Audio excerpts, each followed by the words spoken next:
ibibazo kandi mwebwe bo kumufasha mukamutabara. none se ejo twari turi kumwe ariko nawe nta kibazo afite kandi twatandukanye babaye ariko nabwo bitari cyane. yewe ubu rero noneho byakomeye niwe wo kumutabara kuko we ubwe ntacyo yakwimarira. none se ubizi gute uraba? mpora iwabo niho mba ariko birakomeye rwose. n'aka gafoto aragafite. agafoto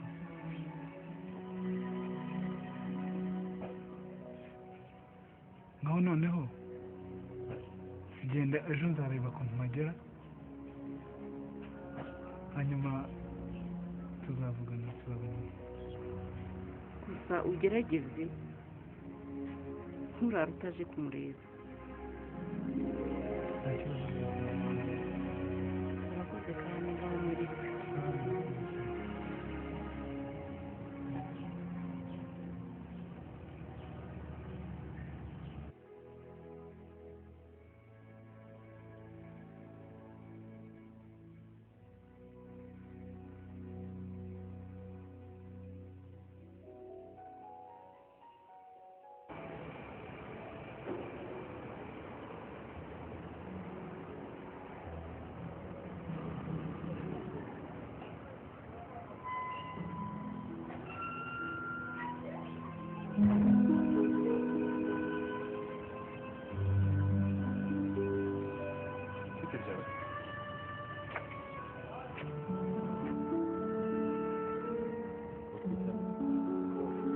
Nitwa Rosine.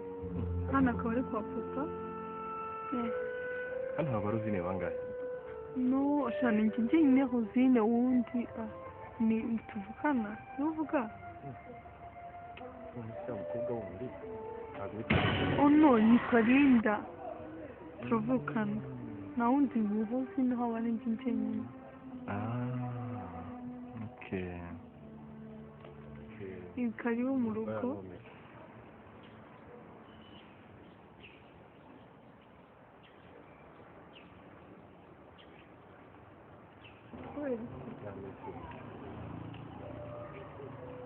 Yenda ujye kureba ibyo mu gikoni ahandi hasigaye hikuburira.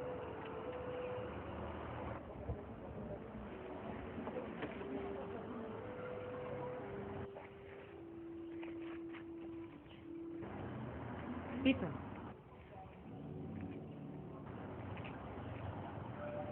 Icyo wamugomewe. Ubundi igihe watesheje Boni. Wita Rosine utari Rosine. Ubuzima bwawe bwose ntuzongere no kumvugisha. Byose nabimenye Peter. Ko wabimenye ko ntari Rosine. None se wagira ngo nkore iki? Njye nari kubigenzana. Ndagusabye. Mbabara ntugire ikintu ubwira Boni. Ko Boni ndamukunda, ni nabwo ubuzima bwanjye numva ntabaho nafite Boni. Ndakwinginze mbabarira. Okay. Uretse Rosine? Ya. Ngiye kugusaba ikintu kimwe. Nugishobora uzagumana Boni. Ndashaka kumpangira Rosine. Nkagumana nawe, nawe kugumana Boni. Peter, se biroroshye. Niba usezeranyije yuko nta kiri bubwire Boni, nanjye ndagusezeranya ko ngomba kuguha Rosine. Okay. Ndashaka igisubizo, iki kitari gitoya.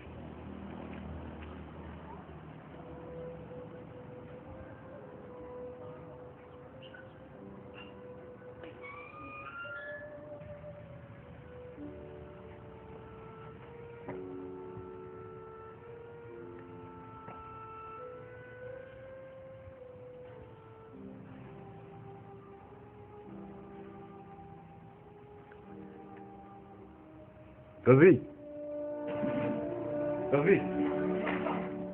Igire no mubwire.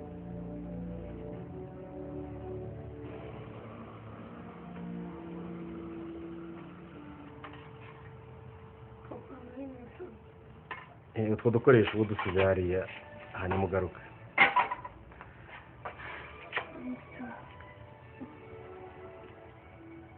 Umeze neza? Ya ndazimaze iminsi rero nshaka ko tuganira, gusa urabizi ko umwanya wanjye ari mukeya, mba hano mu gitondo kare kenshi ngasigwa nakiryamye, ariko natwe reka dukoreshe kano kanya. uzi induru nasanze hano mu rugo mu minsi ishize, none ndashaka umbwiza ukuri, ibyo nasanze bavuga ni ukuri kuko wakuwe n'inda?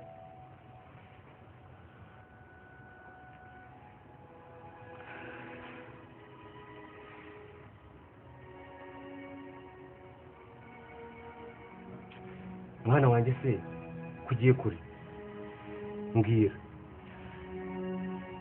ni ibiki?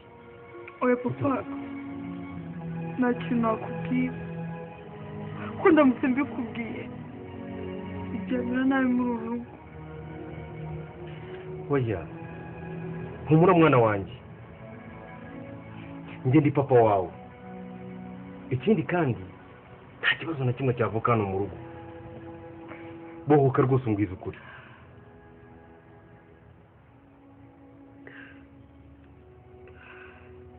papa niziza ko nimbikubwiye nta kintu uri gukora. mwana wanjye nkuko nabikubwiye, humura rwose nta kibi.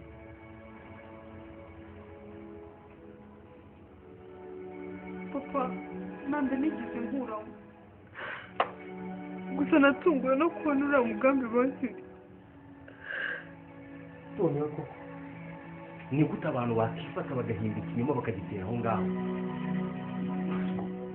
bambwire ko bashaka kugera ku ki?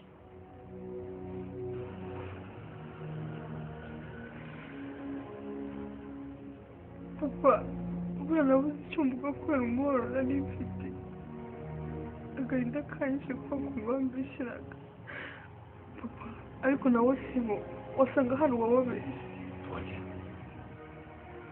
hakoze ikosa rikomeye, kabone n'iyo haba hari umuntu bamuvanye inkuru nk'iyo ngiyo, ariko nta gihamya gifatika bafite cy'uko bakugira nabi bene kariya kageni. gusa mwana wanjye komeza kwirinda, uri kunyumva? ndimo nakoresha uko nshoboye mbere ko nagusubiza mu ishuri, uri kumva? ngasubira mu turimo twawe.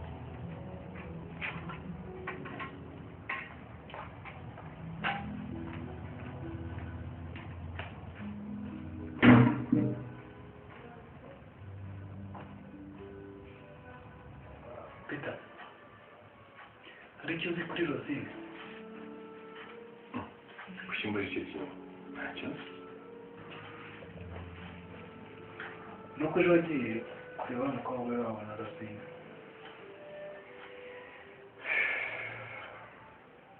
gusa nta nicyo ngezeho, gusa mbona uriya ni Rosine, ugomba kwikuramo icyo cyo kumushidikanyaho ukamukunda.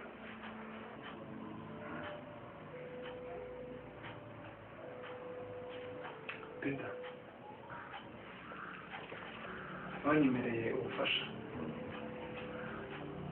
bwawe, rero mfasha rero ko ntabona Rosine. Boni humura ndagufasha.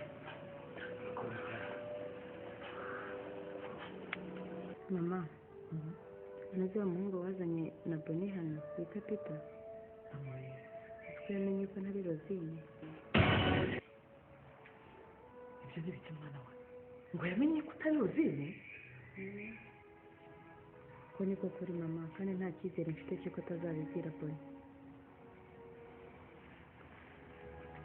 mwana we tugomba kugira icyo dukora, kuko biramutse bitinze twazamura tugakorwa n'isoni. mbere ko ngomba kumuhuza na Rosine bagakundana, nanjye nsezeranya ko atazigera abibwira Boni. ibyo ni byo bibi kumuhuza na Rosine, wabwirwa n'iki ko batari amabanga yabo bagiye gukora kugira ngo batuvumbure kandi baramutse batuvumbuye urabona twe tutakorwa n'isoni ikindi kandi we wakoze ikosa ryo kugira ngo umwibwire akumenye ngira inama rero iki twakora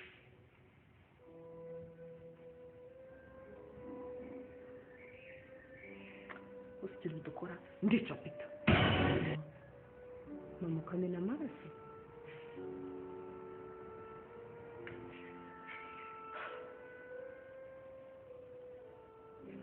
mwana wawe reka nkubwire aho kugira ngo ubure boni iyi si yasigara nta kintu kiriho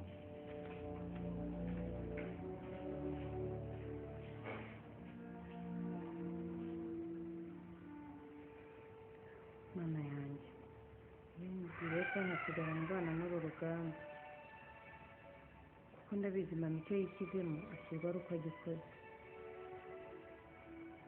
ubwo nyine niyo ipfiye nta kundi nabigenza umva biri icyo nguhamagariye ndakumva mabura ngiye kuguhereza ikiraka ikihe kiraka kiraka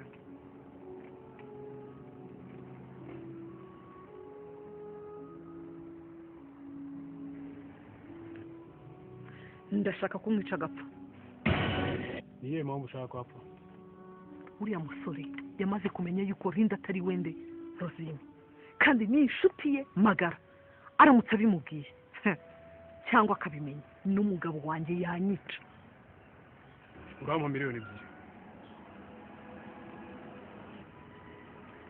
ndaguhereza miliyoni umva mabusha aka kazi ntabwo gasanzwe ntabwo ari nk'aka kandi wari usanzwemo kandi ndagakora turi 2 cyangwa 3 ntabwo nagakora ndi umwe fata miliyoni imwe fata miliyoni imwe kashi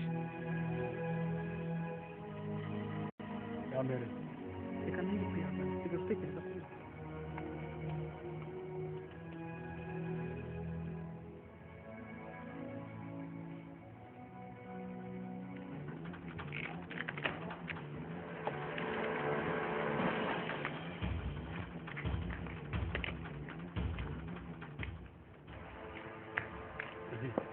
iki fra bigiye kuba habaye iki amungu witwa Peter wowe Peter wahi wa undi wabwiye ko witwa Rosine habaye iki amaze kumugambanira amaze kumutangaho miliyoni y'amafaranga ngo apfe bikozwe nani bikozwe na nyoko mana we nimba ari ugomba gukora gikore njye ndigendeye ataza akansanga hano fra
Salamu.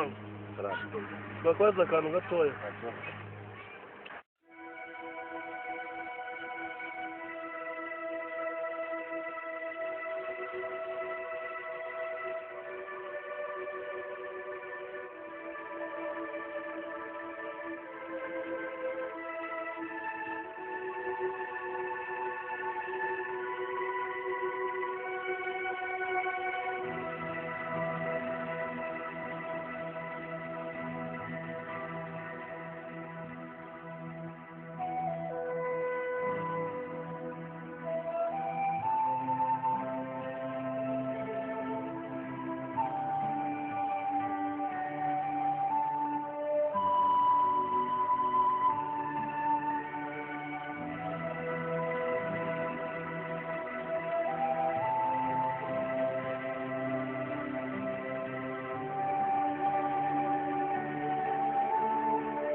mbabarira umva mu ndabinginze iki gikombe umva muvure neza naje nabyiteguye uva dore amafaranga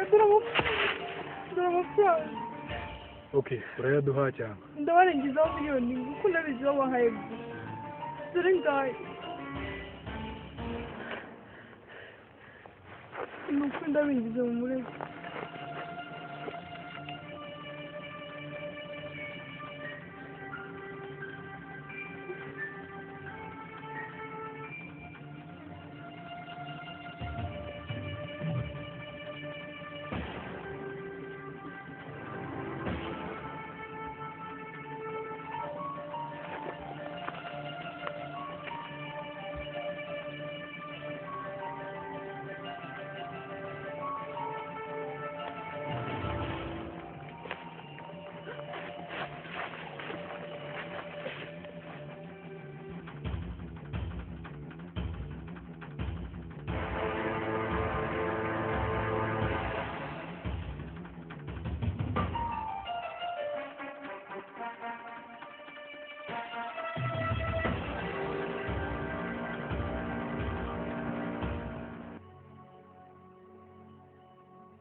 Allô?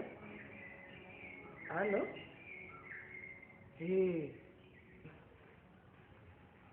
Ntumbwire.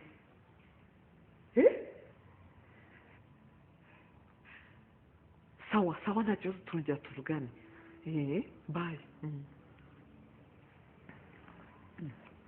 mama witabye telefone nkabona urishimye n'ibiki Mwana reka nkubwire ubu nta kibazo na kimwe tugifite wa muhungu n'undi uwo ari we wese uzamenya ibyawe utari wabana na Bone na WhatsApp ubu twese tugira amahoro mpaka ubane na Bone mwana wanjye. mama njye ntabwo ngushyigikiye ugeze naho wica umuntu. Mwana wanjye ibi mbikoze kubera wowe ndi kugutegurira ejo hawe heza kugira ngo ugire ubuzima bwiza none ntabwo bigushimishije. njye nakubwiye ngo ntabwo ibi ngibi nabishyigikira mama ntabwo reka nsige nigende.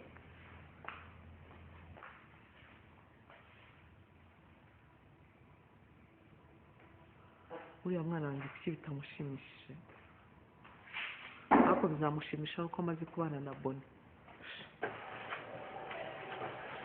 ikagusa izengeri yawe wayikinaniye muri panseri mari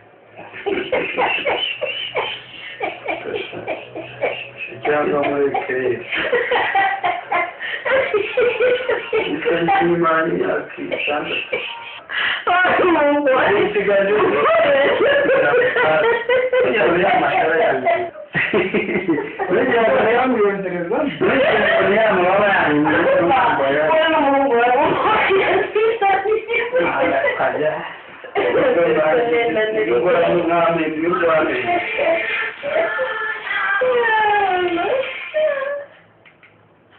Hello?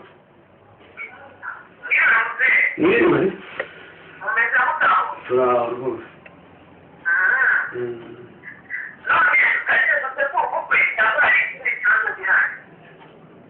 Yewe?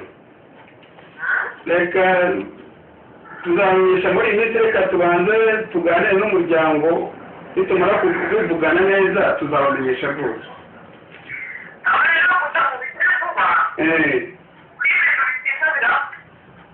Oya humura muri iyi minsi tuzabona igisubizo.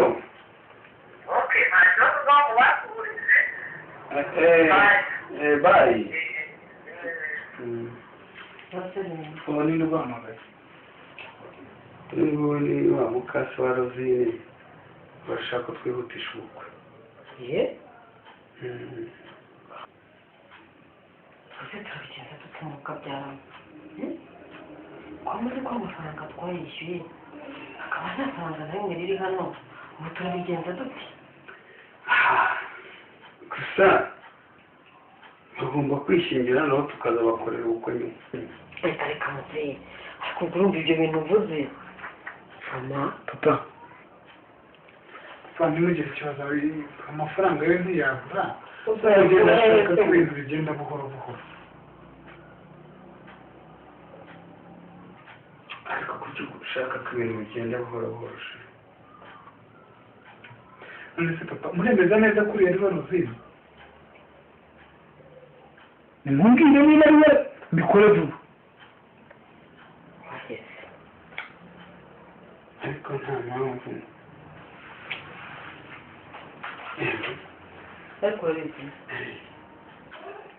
waduha amafaranga y'uriya mugore maze tukayamusubiza hanyuma tukitonda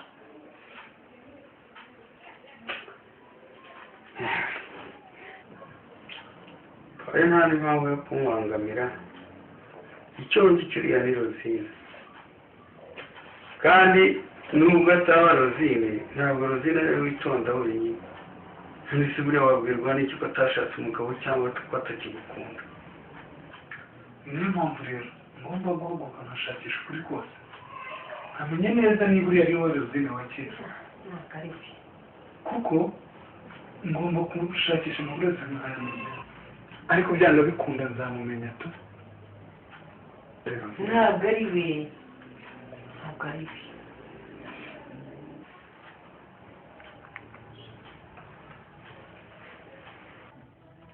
Mama Linda abana noneho ibyo wakoze na twa capati uyu munsi yakoze capati kanumva washyiramo kanumva zidashyushye zirashyushye nazikoze mu gitondo nibyo zishyushye ako kanya ntabwo ari ngombwa papa rero karame umukobwa bagiye gukora ubukwe yabonye fiyanse none se inkuru nk'iyo murayiherana ntimumbwire ntabwo twari kubikubwira bitari byajya mu bikorwa ntabwo nari ngizi uwo musore se ubundi we nuwaye wenda kuzabana uwo musore ni wandi wigeze kugusanga hano muri jaride nko kwa Hakizimfura Simoni na Verena none se niba nibuka neza uwo musore wigeze kunsanga aha ngaha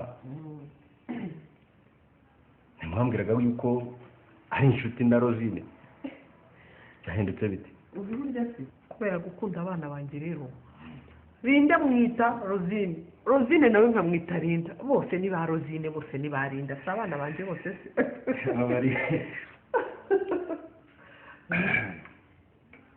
okay gusa Mama Linda ibintu mubyitondemo kandi banze mukoresha uko mushoboye mumenye iyo miryango mumenye imico y'uwo musore hato umwana wanjye atazahura n'uruva gusenya kandi ngo ashaka gukora ubukwe byihuse ngo